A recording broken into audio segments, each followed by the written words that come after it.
So we've got resource pressure, population pressure, and growth slowing down. And how do we adjust to this? And I don't think capitalism is designed to handle it. It doesn't handle the finiteness of resources. There isn't a single economic theory which contains that idea. In all economic theories, you just reach outside and take the resources that you need, regardless of the fact that they may be running out. Yeah. This is a shocking deficit in our economic thinking. And in terms of the environment, my view is 80% at least of what you do to be efficient in a world of resource pressure, economizing on resources, will be beneficial to the environment. And some of it will not, but 80 plus is something I'll accept right now. Yeah. How well do you think the broader investment sector understands this dynamic? I think they really are willing to consider resource limitation, and how willing they will be to take part two, which is the consequent slowing down of GDP in the developed world, and then eventually in the developing world, I'm not sure. They'll be less eager. That is very much built into our bones, isn't it? That we'll grow forever. And my thesis, of course, is that we can't grow physically indefinitely. We have to slow down rapidly. We have to concentrate on qualitative improvements. You can have a perfectly fine life, and incidentally, a perfectly successful company, and a perfectly high return portfolio without growth. You need profitability, but you can have a stable output and make good money. And I'm not sure that people are aware of that, despite the fact that they have slowly but surely been reconciled to the fact that high growth countries do not necessarily make you a fortune in the stock market. High growth companies, they really understand now. They used to think that they would naturally win. They now know that in fact they have underperformed for as long as we can measure them.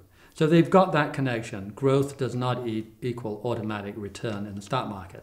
And therefore, they're prepared, one would hope, to accept the general thesis that you do not need economic growth to have a decent economic return. CPSL, the Cambridge Programme for Sustainability Leadership, focuses really on how individuals can become leaders in terms of thinking around sustainability issues, resource issues, climate change issues. I mean, what lessons would you have for them? I mean, where do you expect the leadership to come from? I'm hoping that some of the people at your program will go on to become finance minister, prime minister or presidents, because they're the people who will have to save us. Capitalism can't deal with long horizon problems. They can't deal with externalities. And it's pretty easy to prove. An individual can drag a company with him for 10 years, and that's very helpful.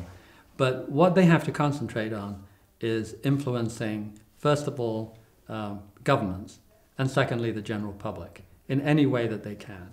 And to have a corporation lobby the government or put their weight behind an environmental concept with the government is very powerful. Individuals can be very influential if they state their case emphatically.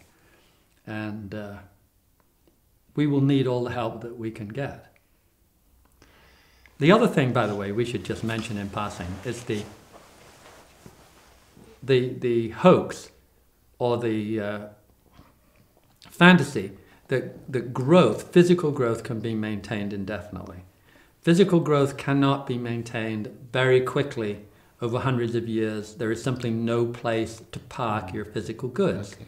There is no place to park your people if you keep growing at even 1%. You can't do that. But much the most limiting, I think, is the laws of thermodynamics, which is every time you run an engine, every time you have energy, every time you heat a room, there is a lot of heat involved. And the heat has to be dissipated. The only way it can be done is through infrared radiation. You can calculate exactly the rate at which that occurs.